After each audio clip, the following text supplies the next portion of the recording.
Yet you return. You must desire me in some way. The chance of critical colloquy beckons. Though your own scandal-mongering leaves much to be desired, I can take you under my labrum.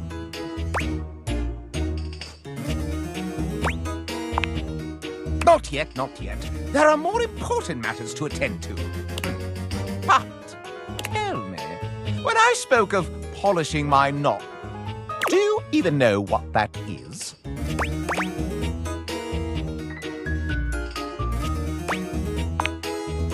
So, that's been a vicious rumor for years. The knob is above the base and is decorative. Now, where on me is my labrum?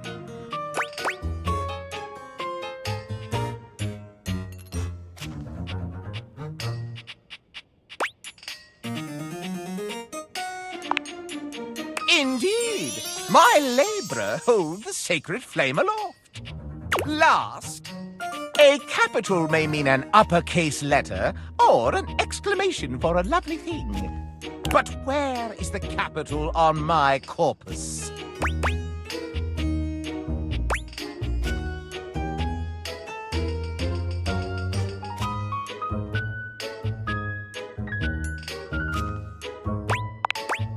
No, that is my sconce! Do they not teach this in schools? The capital is underneath each sconce. Well, there went your chance to further gain my esteem.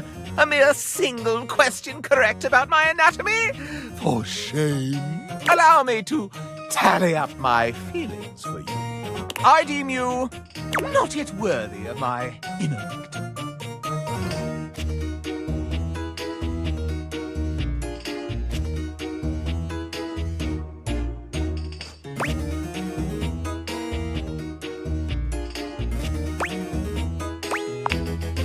You must share with me more goings-on. It is give and take in the world of rumor, you see. Do you have any for me?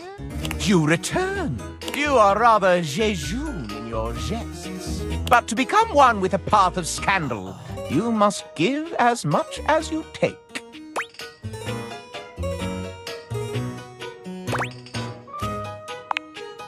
Truly? Bring in that magnifying glass. Well, well, well. It seems I am in high demand. Huh. That's one way of putting it.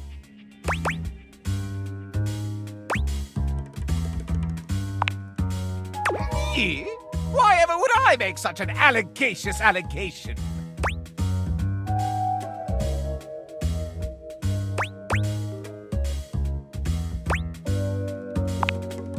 I challenge you to produce them. You asked for it. Stepford! Hi, Scandalabra. Scandalabra's face falls. Oh, drat. Remember last week when you told me the silverware is fake? It's not real silver, it's counterfeit?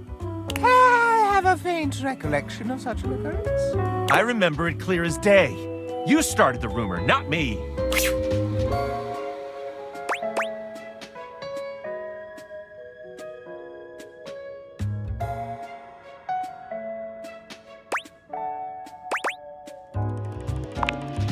Not so fast. There may be something underneath all of this. Why, you ask? Why? Scandalabra loses control, looking rather like a harried murderer at the witness stand. Because it's true, that's why. I've seen the silverware flaunting his authenticity left and right, and I simply had to put an end to it. When you've got real pedigree like I do, you can't bear to see others pretend they've got the same class. Quite a bold claim, Scandalabra. Can you back it up? Why, certainly. All right, I will. First and foremost, true silver like me shines brilliantly. Have a look and see for yourself. I'm dazzling. The silverware in the drawer is dull and even has some streaks on it. Second rate, obviously. Second, there's no need to mark real silver. It's enough on its own and needs no stamp of approval. The silver in the drawer is all covered with stamps. Why, simply listen to the way I speak. Can you question for a moment that such a delicious degree of diction could be achieved by anything less than a genuine article? I also pinky promise that it's true. All right, no need for further questioning. Case closed. Okay, now it's personal. Nobody closes my cases for me. Uh-oh.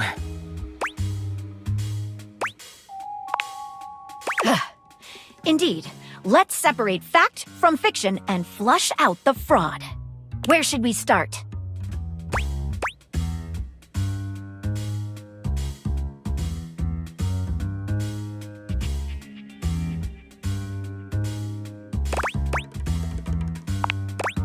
Naturally, I shall not dignify that as evidence of anything except idiocy.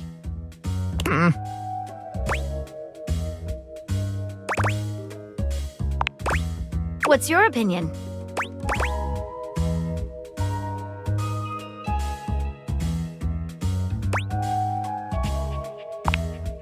Precisely correct. Real silver must be polished to bring it back up to its highest luster.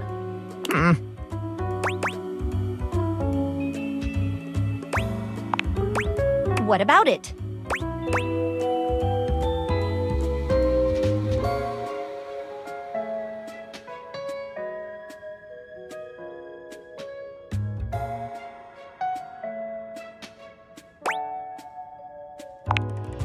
While articulation and eloquence are praised by the prestigious, they are not foolproof signs of anything. And I must point out that dictation is not a real word. And only a pathological prat like the Scandalabra would use it to try and cast blame on the innocent. Not so fast. You're forgetting one last thing.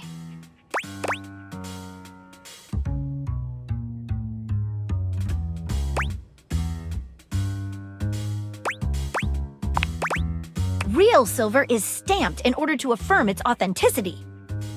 If we look on your bottom, however, Scandalabra, I suspect we shall find something other than such a stamp.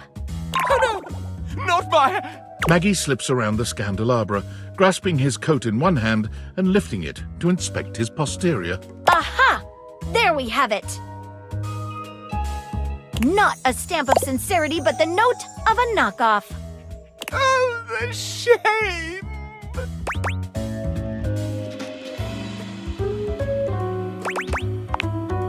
And then you can go apologize to the silverware for having besmirched his reputation with your own lies.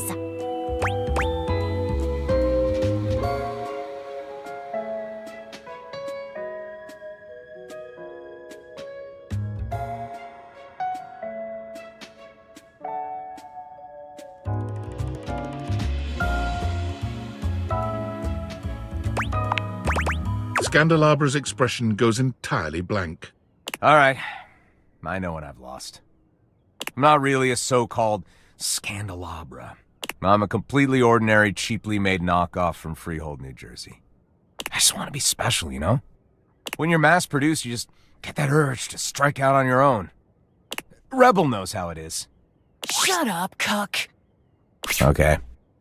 I left the factory learning that I was essentially a defect from the start. A bum. But there was no need to lash out at the rest of us. You're right, Maggie. You're always right, Maggie. I've tried to dig dirt up on you, but you're squeaky clean. And for all my digging, all my messing around, I'm sorry. I still kinda get off on learning about all the relations around the house, though. He pokes the tips of his index fingers together in a gesture that reminds you of the way he used to present to you. If it's okay with you, I'll just watch and enjoy. From here. As long as no one is getting hurt. And you promise to tell no more tales. You have my word. Well then, I'll call this case closed. Stay out of trouble. What is your real name? Oh, just a completely ordinary candle kind of name. John Wick. An utterly ordinary name destined for mediocrity, you're quite certain. Well, Mr. Wick, stay out of trouble.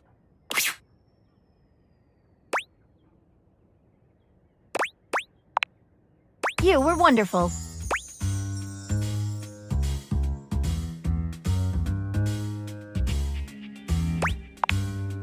As a friend, or...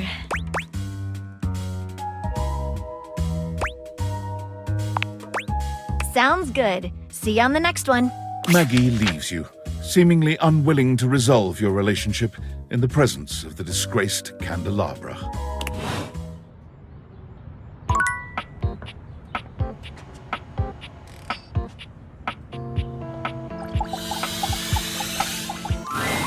The kitchen smells like something fried again, but the smell is much stronger today, and familiar in a strange way. It smells like something deep-fried, but surely that can't be right. When you encounter Friar Errol, he looks almost manic. Something is off with him. The lights are off, save for one stark light from the candelabra. It has a monastic, intimidating effect. Just look at it. You can practically taste the oil. The friar is concentrating on a single mozzarella stick on the table in front of him.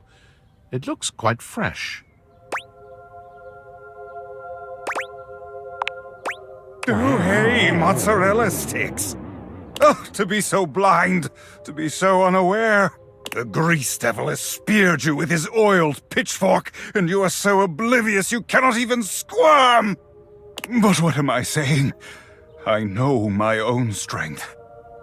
I know that I can handle temptation. But you have been coming to me and hearing my teachings all this time. I have spoken to you at length of the virtues of convection.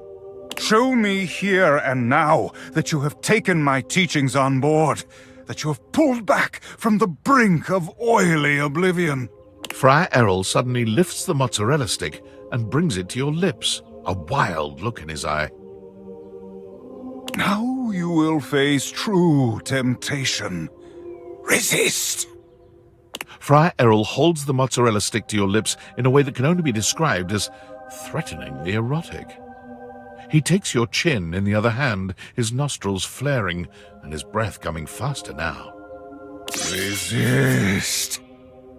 It occurs to you that while you could just do what he's telling you to do, the tension in this moment is nigh unbearable. It might be interesting to see what happens if you do something to break that tension.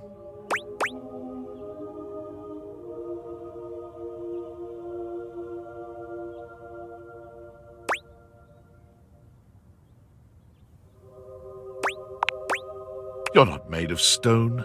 This mozzarella stick is fresh and perfect, and when the friar presses it to your lips, it only takes a moment to make your decision. You open your mouth, moaning as the fried delight hits your tongue. It's perfect in every way, crispy and golden, hot and thick. Friar Errol seems horrified by your reaction, but when he tries to pull the mozzarella stick away from you, a long, thick string of cheese connects it to your lips, refusing to break no matter how long and hard he pulls. He lets out a scream. Devilry! Wrap me in your heavenly warmth, O Father of Purity! His prayers have no impact on the never-ending cheese pull. In desperation, he tosses the mozzarella stick away from him. It finally snaps at some point, sending the mozzarella stick tumbling to the floor with a dull little thud. The friar backs away from you, watching in horror as the rest of the long string of cheese disappears into your mouth. Perhaps this was the wrong way to handle this. He points at you with a shaking hand. You are the grease devil himself. I had thought a final test would shake you from your gleeful sin. And now, here, in what would have been your moment of ascension to the ranks of the most pure, you have failed yourself, and more importantly, our Father. I could pray over your soul all night, but what would be the point? I knew you were a lost cause. I knew! But I had prayed otherwise. I walked right into this catastrophe.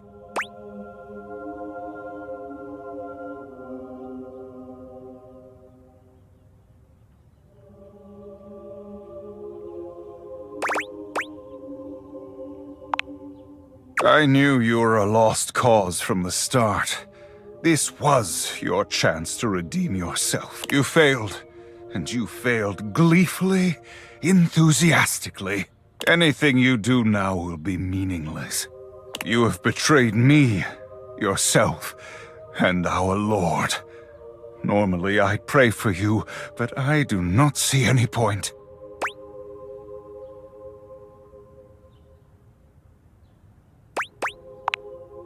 So is hell. Be gone, wretch. Perhaps more damning than the friar's condemnations is the pointed silence that follows as you leave. There are no prayers, no plans for saving your soul. It's clear whatever sort of relationship was building between you and the friar is well and truly over now.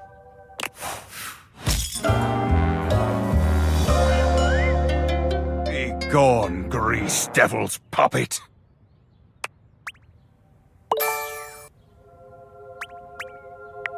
Forgive me, Father, for I have grinned.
I'm so glad to see you again.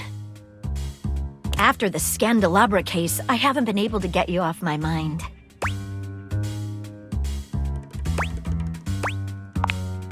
Actually, I have been occupied with something.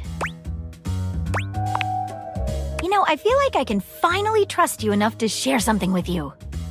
I've never told anyone about this before. Well, there's a case I've never been able to solve.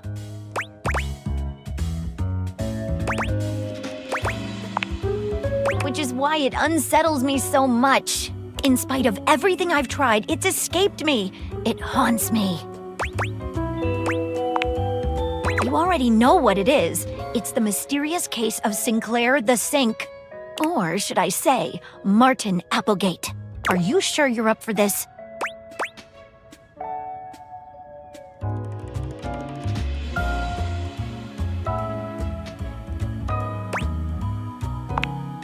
It all started with the dandelion. It's the first thing I remember anyway. Up until that point, Sinclair was his usual self. Just a sink and a bar of soap shaped like a dog. Nothing fancy. But then, one day, you came home late with some takeout. And after that, things started to get a bit weird.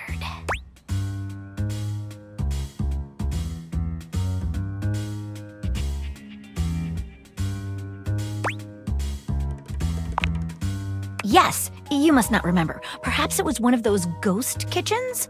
The ones where they only serve food to ghosts?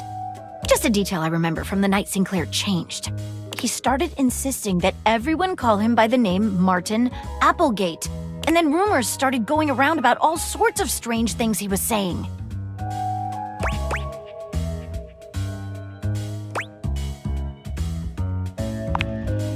I must confess, I can't make any sense of it. What I suggest we do is go and speak with him together.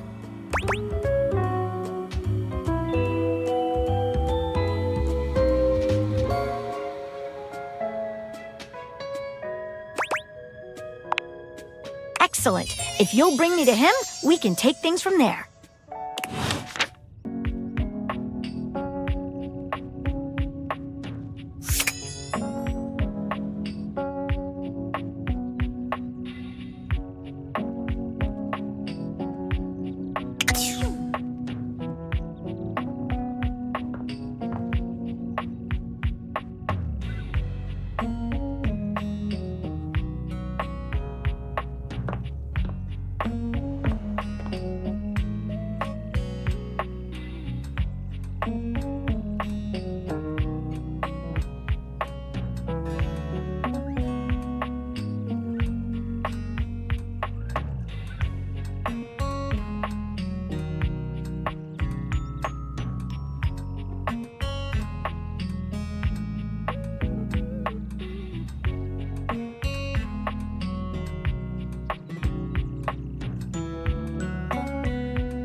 Hey, any luck spreading the word about the tipsy tumbler? No one has come in yet, but that's normal, so... She sighs. I haven't had any luck with the specialty cocktail either. Other than my flyers, I'm out of ideas. But maybe someone with some social media know-how can help us? Maybe Phoenicia? Ugh, but she's always so busy. She'll never help me out. So, let's get back to work, I guess. Oh boy. You want a drink? What do you want? Excellent! Always happy to serve customers that don't want to get drunk. They usually don't yell and hit on me as much. They also sometimes don't tip as much, though. Oh, and also I have no customers. Anyway, which mocktail would you like?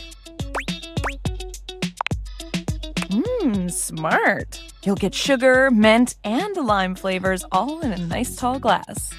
Coming right up.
As you approach her, Phoenicia leans in, her voice a conspiratorial murmur.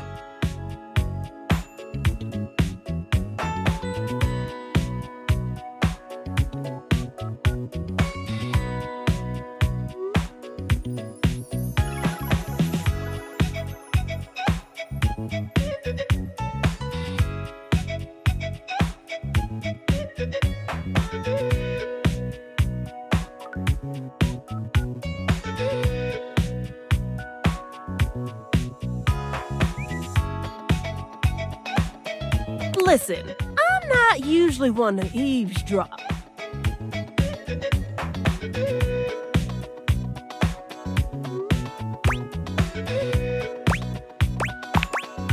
Okay, rude. Hitting me with a bombastic side eye. My gossip is completely different. Your girl's got standards, okay? If it gets posted online, it's fair game. It becomes like a public domain or whatever. You know what? If you're so against it, I can just keep all those helpful hints to myself from now on.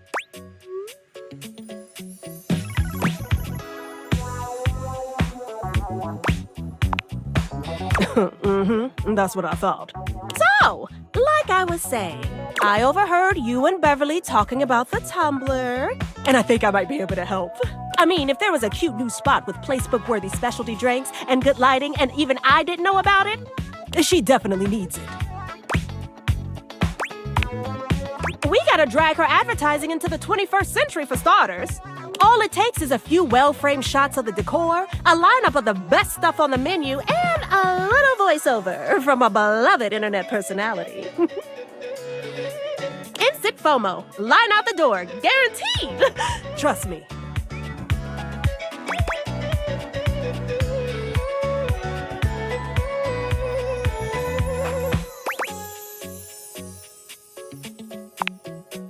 Ooh, that's perfect. What is it?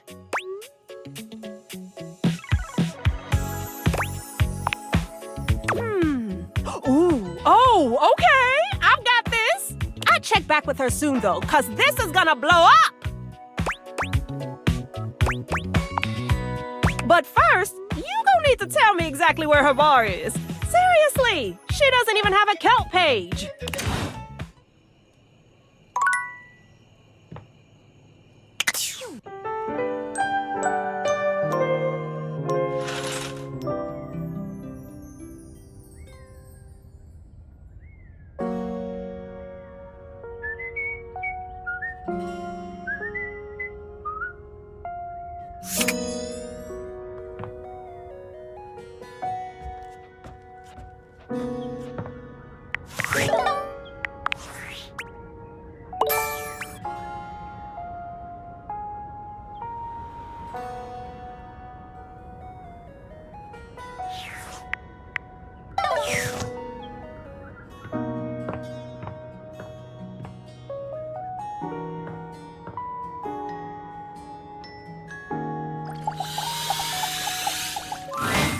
The steaminess of your home appears to have increased suddenly. It must be because Lucinda Lavish stands before you now. Steam me up, lover. Not convinced? Oh, you poor baby. Maybe I've only shown you one side of me. Maybe Lucinda Layered will show you some more depth.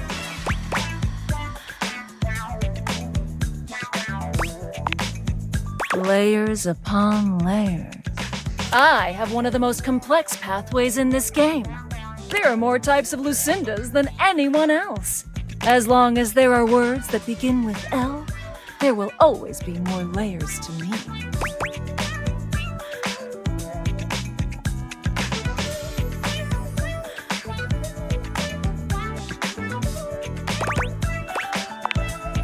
Naturally. Each one of these newly minted Lucindas gives us a different side to the multifaceted jewel that is me. And our conversations, they drip with care and emotion, with well-written options for you to choose. Like this one.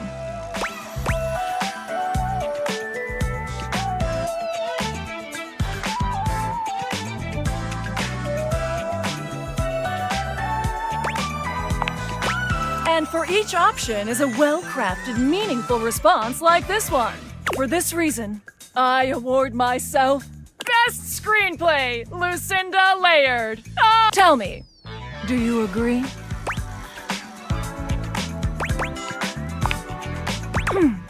Perhaps one day you'll be smart enough to understand me. Until then.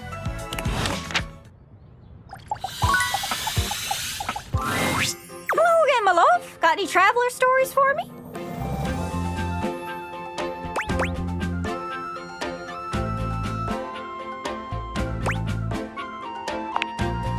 Really? Then go on then. Let's hear it.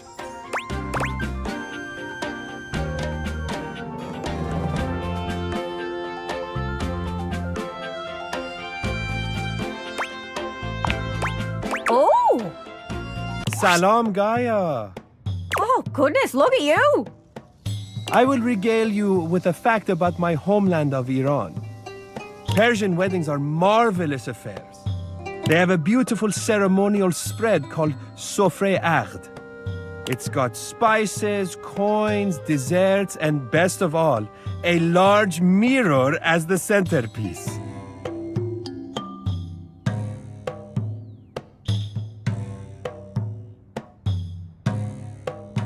The bride comes in veiled, and the groom gets his first look at her through the mirror. Oh, that's so romantic. I think so too. The mirror symbolizes light and a bright future for the happy couple. There's also candelabras on either side of the mirror. Their fire symbolizes purity. Wow. Mirror setup sounds like something else, but the candelabra part worries me a bit. I hope Scandalabra's never been invited to one of those. He's kinda sketchy. Oh my goodness. I wouldn't invite him to be part of my spread. Anyways, that's great. Got it all written down. Did you have any more? Really? Then go on then. Let's hear it.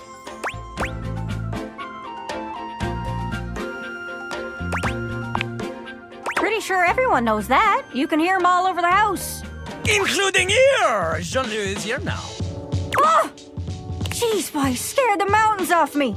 Little Crapper, he has been informed that you wish to know about his homeland, eh? This he will tell you. In the form of a rap! Oh, no, that's okay. Jean-Loup begins beatboxing. Hip-hop is popular in the US. When it comes to the rap, people say they're the best.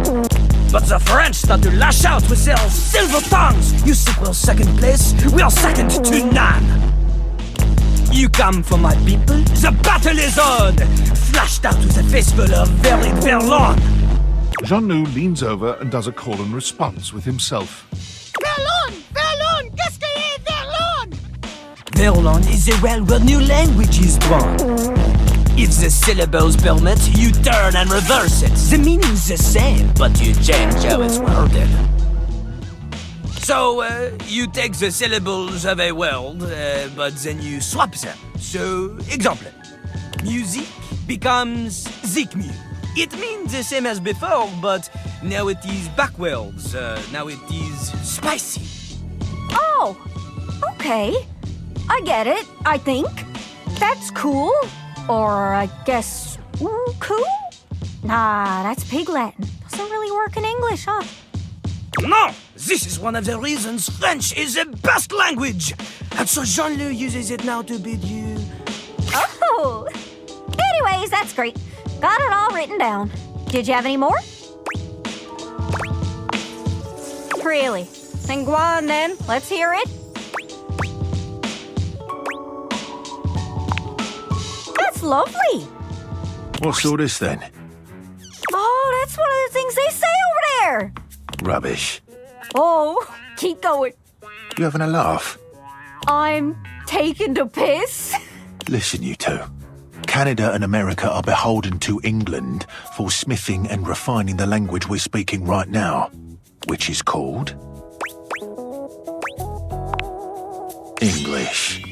From England, land of angles. Did we learn anything from that? I do like getting under his door frame just a little, though. Always worth a giggle. Anyways, that's great. Got it all written down. Did you have any more? Really? Then go on then. Let's hear it.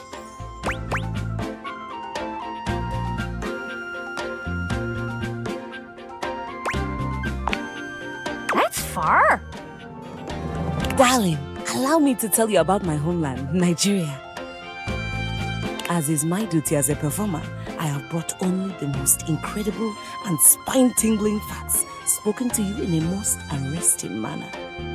Shapa Wadi is the highest point in Nigeria, standing at 2,419 meters. Also, Nigeria is the only place in the world where you can find the Anambra waxel bird, a member of the Estrelbid finch family. And before you think that you can find this fearless flyer all over Nigeria, think again. Oh! It is only found in southern Nigeria. Wow! Is that all? I have one more fact, extremely rare and terribly secret. There are 3,798 kilometers of railways. 293 kilometers of them are 1.435 meters standard gauge. 3,505 kilometers of them are 1.067 meters narrow gauge. Oh! I trust you all enjoyed the performance. Bye! Anyways, that's great. Got it all written down. Did you have any more? Really? Then go on then. Let's hear it. Makes sense to me with a devilishly charming accent like that. Alas, no. Gibraltar is a small place next to Spain. There are only around 32,000 people who live there. Oops, that's embarrassing. One would think, of all of us here, shouldn't you know its location? Not everything is labeled, okay? And there's some country stuck to me backside. Ah! You can remember I hail from Gibraltar because we have a key on our flag. Oh, that is easy to remember. I won't forget it. I've got it on lock. I must be on my way. Anyways, that's great. Got it all written down. Did you have any more? Really? Then go on then. Let's hear it.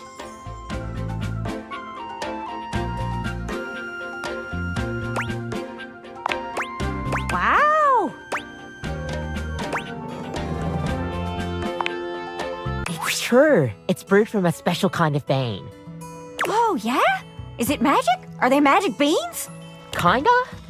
They're harvested from the fecal matter of civets. Huh? The what? You heard me.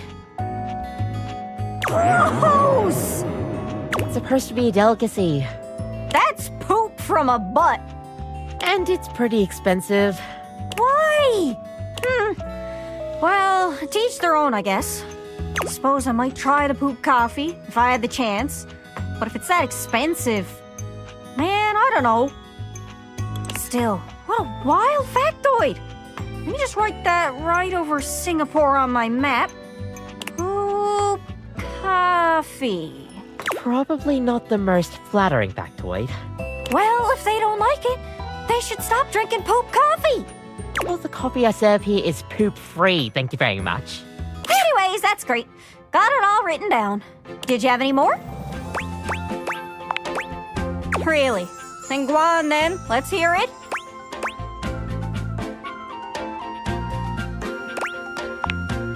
Did someone say the words Dasha and Russia? They did, yeah. Well, perhaps you are hoping for Dasha to show you Russian culture of weightlifting.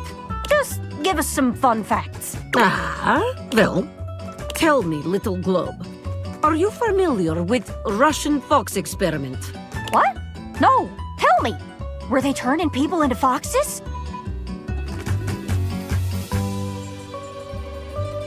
No. Oh, go on.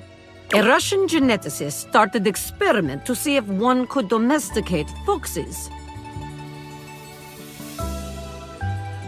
She pauses for effect.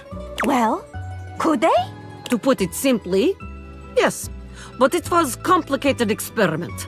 Scientists wanted to better understand domestication process. They found domesticated foxes showed certain traits in common with dogs. For example, ears of flop, spots of many colors. For example, floppy ears, white and brown patches. One fox even had star patch on forehead. Imagine! A fox looking like anime heroine. You said it was complicated, but that sounds pretty simple.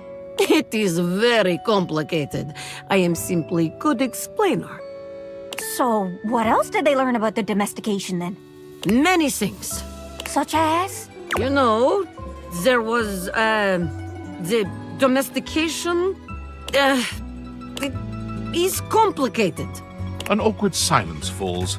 Dasha purses her lips, then does a big, exaggerated yawn. Well, his long journey to here from desk. Oh, so tired. Dasha must be going now. Oh, okay. That's weird. So, I guess flop ears and stuff are just the universal pet traits, huh? That's not a fact I expected about Russia, of all places. Mission accomplished. Note to self. Look into buying a fox. Anyways, that's great. Got it all written down. Did you have any more? Really? Then go on then. Let's hear it.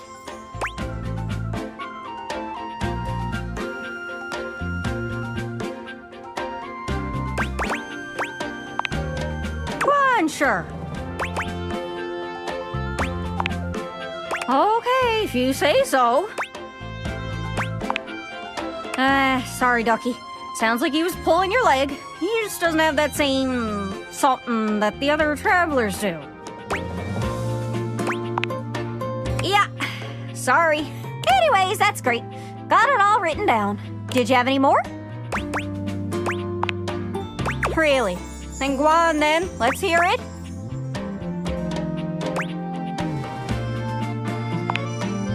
That I am. As the resident singer here, I want to regale you with a musical facts. I like music. I like facts. Mexico has a rich history with mariachi music. The first female band to ever perform mariachi was Las Adelitas. They were named after a famous ballad, La Adelita, which is about a woman fighting in the Mexican Revolution. Adelita is the nickname given to the women who fought alongside men in the Mexican Revolutionary War. Ooh, vive la revolution! Wait, that's French. I'm an idiot. Actually, the Spanish is pretty much the same. Viva la revolución! Haha, I lied. I'm a genius. A language-knowing genius. Anyways, that's great. Got it all written down. Did you have any more? Really? Then go on then. Let's hear it. And rather fetching, no? I am Fabrizio, and I am from Italia. Do you have any facts? These are all the facts I can give. Aside from the fact that I am from Italia. Well, at least we got to hear your beautiful voice. Thank you for visiting Fabrizio. Isn't that my line? Anyways, that's great. Got it all written down. Did you have any more? Really? Then go on then. Let's hear it.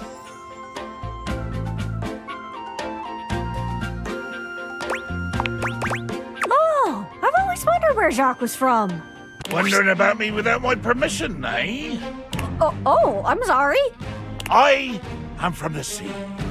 My mother was a gale, and my father a column of thunder. Oh! But where were you assembled? Pegwell Bay, just east of Ramsgate. Is that where you got your peg leg? Oh, I got this peg leg from a fierce battle with the seven-headed hydra known as Penelope. Sounds frightening.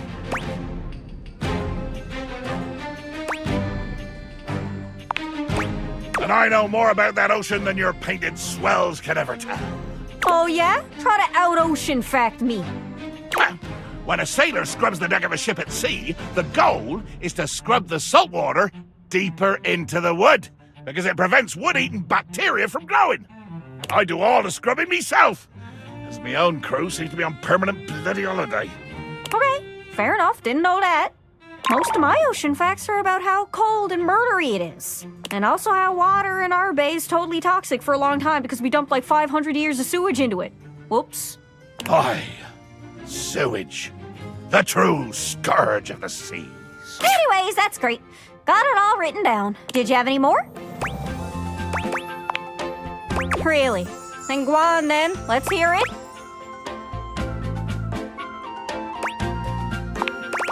Of course. I met her in that sooty place you call a crawl space. Hello, my child. Huh? You appear to wish for me to give you some sort of fact. Many of my formations are beautiful in ways that only I can sense. There is beauty in some delicately arranged constructs hundreds of meters below my surface that you may never witness. For your sake, I do find a certain formation called Queen's Head in what has been designated as Yelio, Taiwan. Here, the formation has naturally crafted a bust of one of your famous human queens, Nefertiti. Purely accidental, but worth noting nonetheless. Oh, very cool. I've heard some cool rock facts in my day, and I'd say that one head and shoulders above the rest. Remain well, small representation of my form. I wonder if Rongo Mai Fanua would be interested in my island. We do call it the Rock sometimes. Seems like it'd be in her wheelhouse. Anyways, that's great. Did you have any more? Really? Then go on then. Let's hear it. You don't say.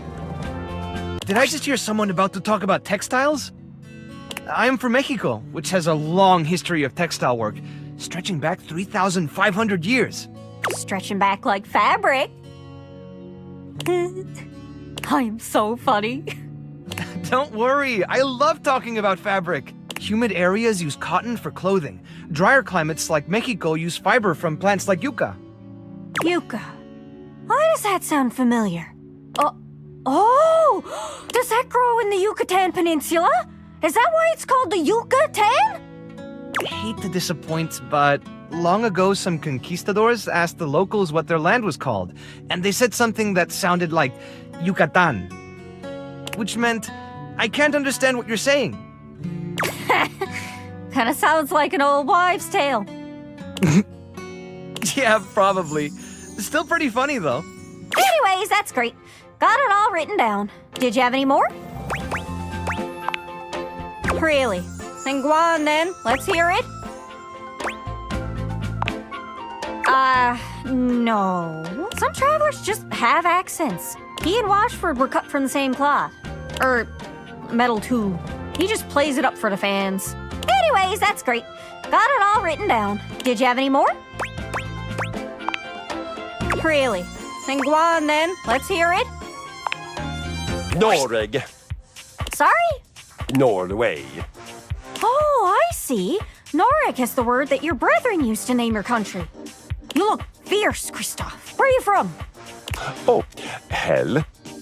Oh, I didn't know that was a real place. How do you deal with all the fire and brimstone? Brimstone? Are you speaking of hell? No, hell. Hell. Yes, hell?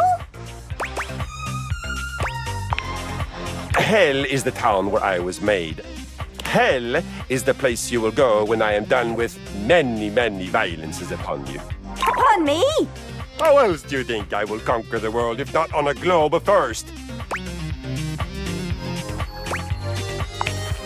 Fine. Maybe not this globe, but watch out.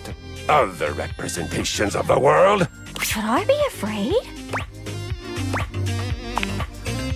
Ooh. Anyways, that's great. Got it all written down. Did you have any more? Really? Then go on then. Let's hear it. Oh, dang. Well, thanks for checking in.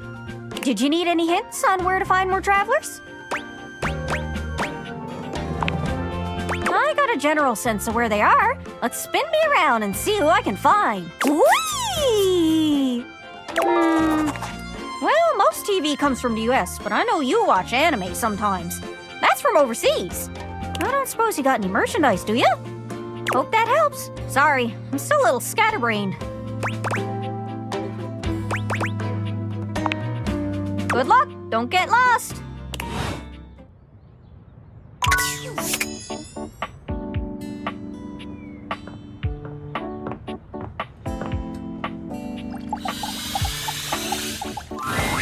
I've put up flyers everywhere and still nobody's coming here. I'd be out of money if it weren't for the fact that I don't pay any rent. Move over, honey! Move over, honey! Help incoming! Phoenicia? What are you doing here? I heard your bar needs a little TLC, so I brought some friends. All of them, actually. You said all. You really came to see me? And I also heard you needed some ideas for a new cocktail. Sure, what we got, y'all? I brought some vodka. I brought cranberry juice to go with that vodka. It's rad. Trust me. I have some limoncello to add a little class. You know what's trendy right now is passion fruit juice. Good for antioxidants and bullshit. Spicy cocktails have been de rigueur lately. So I have some ancho chili powder with a little cinnamon mixed in for a soupçon of sweet. I brought my special powdered air for some quality foam on the top. I don't actually drink, but if you can make a non-alcoholic version of this, I'll try it. I brought my hot talents in case your cocktail needs a little flair. And because you're so passionate about this bar, and because if this place succeeds, it'll be a great new place for posting pics, I brought passion fruit juice. All that's left now is for you to mix all these things together. I don't know. I'm not sure I can.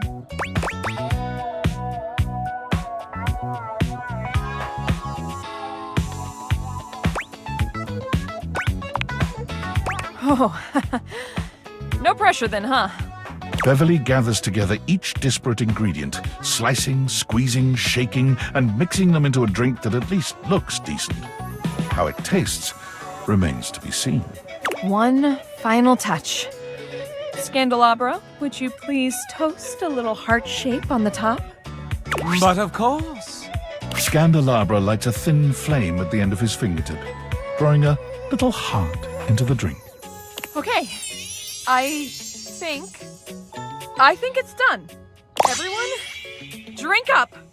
The gathered company all lift their glasses in a silent toast to Beverly. Then one by one, they drink. Beverly looks from face to face, desperately trying to glean a reaction. So, what do you all think? It's totally tubulicious. That's a mix of tubular and delicious. I came up with that just now. Impressive, I know. Whew! That's got a kick to it. I like it, though. Delicious. What a complex flavor. I can feel the antioxidants working their magic. The free radicals in my body do not stand a chance. Goodbye. You know, the top quality air in the foam truly ties it all together. You're welcome. Twist pot. It's my precise handiwork that's the cherry on top. Heck, even without alcohol, that packs a wallop. And you?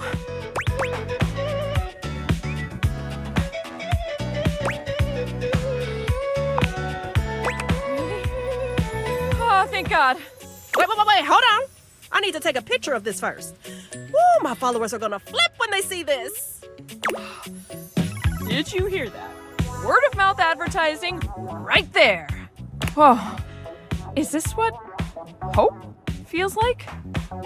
It's nice. So, what are you going to call my new creation? Not yours, Lamp. Beverly's. Well, if I want to make this exclusive here, I need to give it a name. I think I'm gonna call it the Date Viator. In your honor and those funky glasses of yours that made all of this possible. Woo! Cheers! Oh my gosh, you guys. Oh, I'm gonna cry. I actually have a crowd of customers who want my drinks.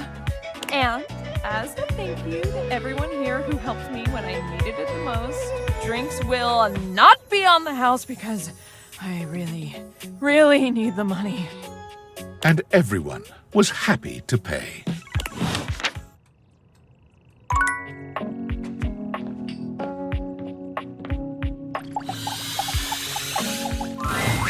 Harper and Dirk are screaming at each other once again. A sight and sound you're starting to get used to. Do you even hear yourself? Do you know what it does to me knowing you've been with other objects in this place? So what? That was before we ever got together. Oh, so you're saying it'd be totally fine with you if you had to fuck in a place where all my exes did? That is not the same thing. Besides, we both know you're cheating on me, so it's only fair. I wish I was cheating on you. At least then, it makes sense for you to scream at me all the time. Stop playing innocent. I know you're cheating with the Hanks, and there's way more, too. I'm not, but hey, maybe I'll start. Those guys all have one brain cell to share between them, and they're still smarter than you. Yeah, I have to be stupid to be with a loser like you. You can't even see when you're insulting yourself, you bird-brained bamboo bozo! Maybe I'll just get with the Hanks, too. See how you like it. I'd love that! I could get a little peace for once! Harper lets out a scream, her hands clenched into fists. She looks as if she wants to say something, but her face crumples into a sob, and she leaves the room with a quavering wail. Dirk slams his fist against the wall, seething in silence.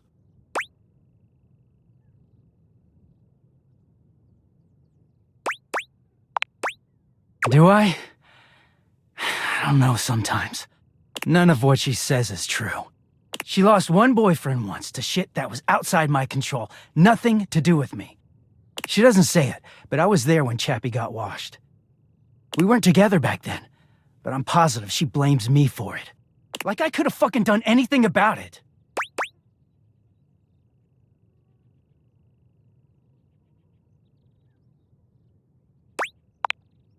I could, yeah. Dirk leans against the wall, folding his arms over his chest. I wish those two happiness and whatever, but I knew it wasn't gonna last forever. Nothing that goes through Harper stays with her. Eventually you come along and take things back to their rightful place. Or they go through the laundry, and with the exception of Monique, most never come back. But no, she acted like they were so in love and just built to last.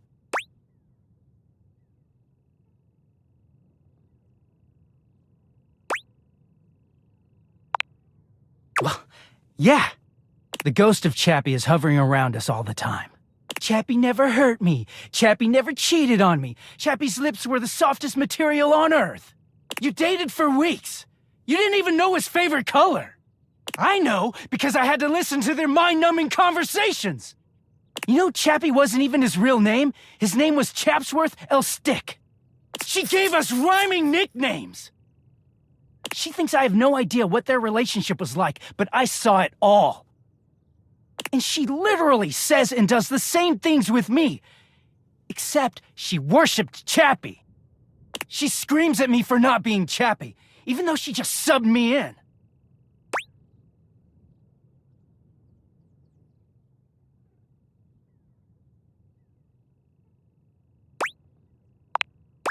Yeah, it is. Getting washed is the only way I can get away from Harper. And when I'm away, I just feel clear-headed. I always take her back because I don't know how to quit her. When I'm, you know, like this. She starts in on all that Dirky shit. I don't know, I just don't have it in me to make her sad. Then things are good for a while, so good.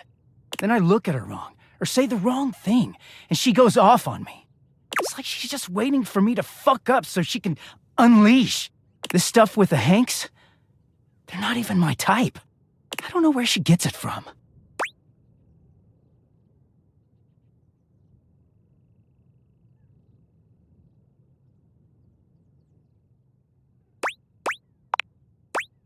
I mean, no. But I just don't know how to walk away from her when she's being sweet. Dirk looks thoughtful, gazing out at something you can't see. I think it started with my mom, you know? She was this giant, gorgeous loom. Not one of those corporate stitching machines. She smelled like cherry wood. Expansive, open, and free. I loved her very much. If there's one reason I have quality seams, it's because of her.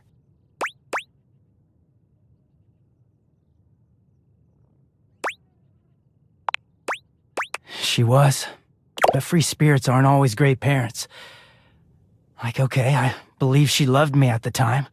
She was always very tender with me. But she never gave me anything but tenderness. No lessons, no guidance, no discipline. I think she was terrified to be anything but my friend. She just wanted to be fun mom. I don't actually talk about her much these days.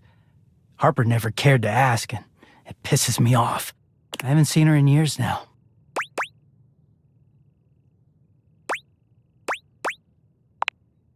As far as I know, she's still out there creating fabric, and not caring about what happens to her kids after they've gone. I just hear about her occasionally from others like me.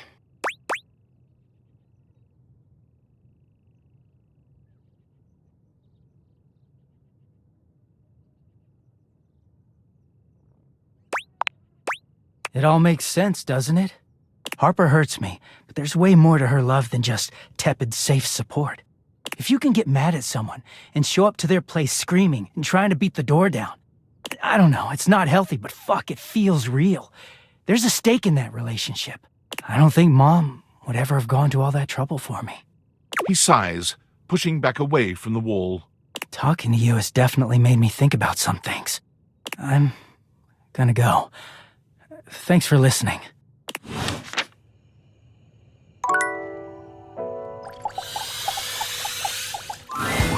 Yo, yo, yo! Homie's back in the house! The dope daredevil, the radical risk taker, the boss importer! Make yourself comfortable, gorgeous.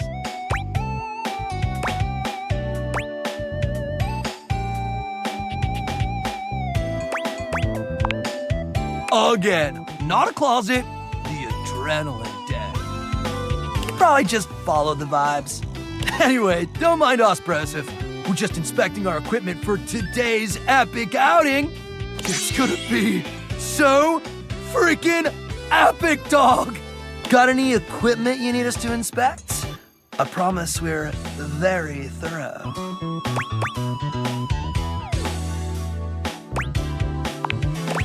Oh snap, look at the time. We better get ready ASAP if we're gonna catch the good thermals, fam. Paragliding, homie, is an exhilarating pursuit, allowing us to soar through the skies like Stickerus himself, feeling the rush of the wind as it caresses your face. High key slaps, dog!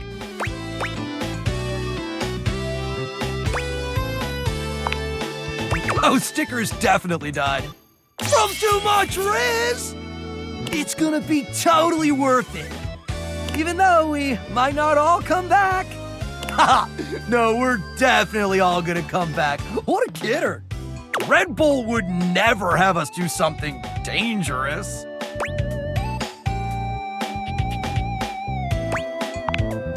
There's legit nothing to be concerned about, homie. Because Red Bull understands our value holistically as a team.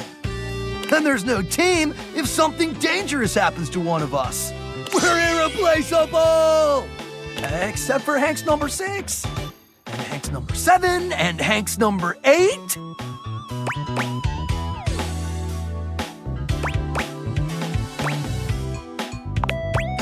We're as unique as the snowflakes we crush under our boards on the slopes. All of us are wicked incomparable. We're the Hanks!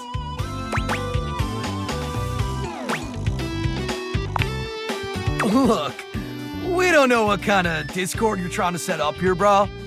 Our sponsor will never let something bad happen to us because they value our individual contributions to this team. Well, they value something. You get what we're spitting, dog?